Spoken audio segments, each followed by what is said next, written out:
Hi everyone, and welcome back to Billy Fitzgerald Golf. And today we're talking about across the line. What is it?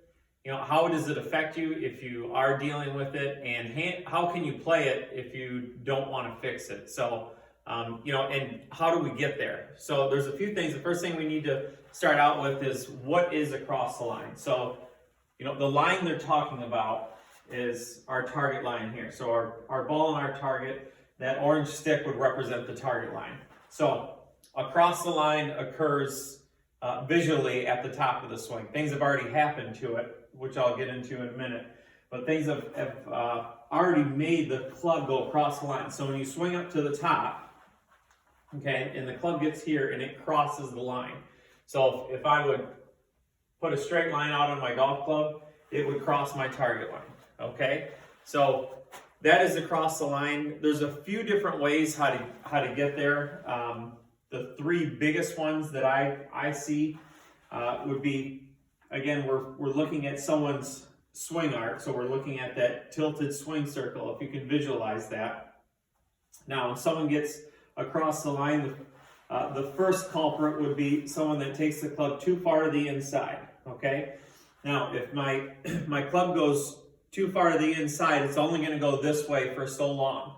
And then what it's going to cause to happen is the club's going to start to go up and lift. See, my arms are going to lift and the club's going to go across the line. So again, if the club goes in here, it's going to run out of room. Now it's going to start lifting and everything's going to start to go, all my momentum, my body, the head, my shoulder, my right shoulder in particular, is going to start heading towards the ball, okay? So, in other words, we get in over here, and then, either we're going to come over the top, or we've got to reroute the club down to get back down to the golf ball. So that's the first way. Club goes too far inside, runs out of room, starts to go towards the ball and crosses the line. The second one would be, what I want you to do is pay attention to my right shoulder here. The second one, right shoulder, right elbow, would be as the club swings back, my elbow starts to go in. My right elbow starts to go in, okay? When my elbow starts to go in, it starts to lock my shoulder up here. So as my elbow goes in, my shoulder is unable to rotate anymore. So again, what's the club going to do? It can't go around me because this has locked my shoulder up. So it's going to go to the path of least resistance. Club goes in, shoulder goes in, elbow goes in, and then the club starts to go across the line. Okay, what happens when my arm goes this way? Well, see, there's no rotation in my arm. So my arm can't, the club can't rotate around my body. So again, like we've talked before, with your right hand, my right wrist does this, and my right arm works this way. So again, it's rotating in my shoulder socket. That's why our shoulder sockets can't be real tight. So, how to avoid those situations? So, one would be to get the golf club going a little bit straighter back. So, if we slow this down, the club would go out, so it can go back. All right. If the club goes in, it's going to go towards the ball. So all the momentum is going towards the golf ball. So as we swing out, the club's going to start to swing out. See, my right wrist does this. And then as it gets here, see, the club wants to go back. All right? So that's where my right arm is going to rotate. So you can see it's the opposite of my elbow going in. That is moving. It almost feels like my elbow's doing that. Feeling like my right elbow is going towards the golf ball. All right, so the club goes out, my arm rotates, and then the club. Now that would be laid off in some situations, but for our sake right now, we're just trying to get the club to go a little bit more around. So what happens when the golf club goes back there? See, it is able to pin my shoulder back. All right, so now the club can get down in front of me on the way down.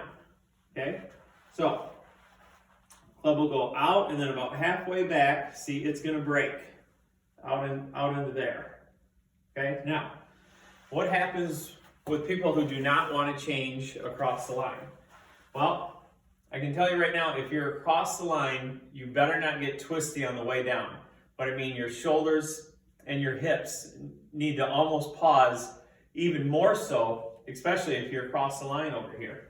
Here's the reason. So if I get back into here and the club goes across the line, see now that club has to reroute all the way down, and now the handle's got to come back down in, so the club starts to go out in front of me again so I can square.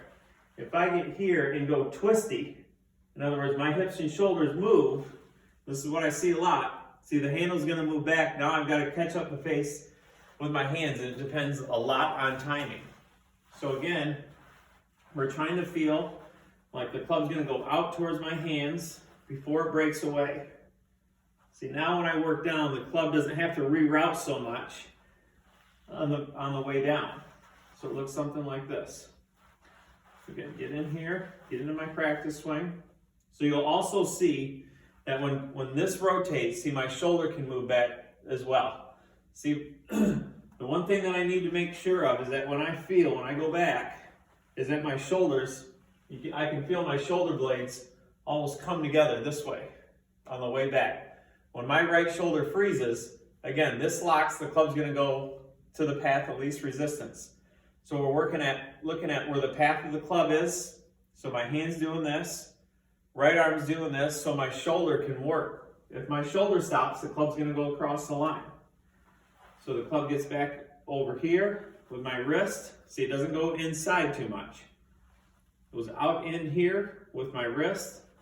Then my arm works in my shoulder socket to make the club go back over here. So now my shoulder can keep moving.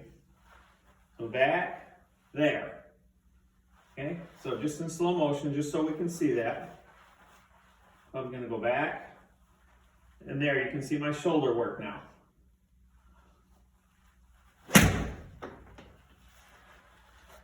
Okay, so if you're having problems with across the line, watch your right arm, watch your shoulder that it's not too tight, your upper right arm that it's got some rotation. The other thing that happens is we go too far to the inside. If that's a little bit too much for you, you don't want to switch, you'd rather just play across the line. Again, make sure that you stall out. There's been some good players that have played across the line. It's harder to do, but you just need to know how to play with it. If you're across the line, you need to make sure that your right hip, right shoulder stay back so the club can move through the strike. So I hope that kind of gives you an understanding of what across the line is, what it does, and how to fix it. And if you don't want to fix it, how to play with that so your ball's not going everywhere.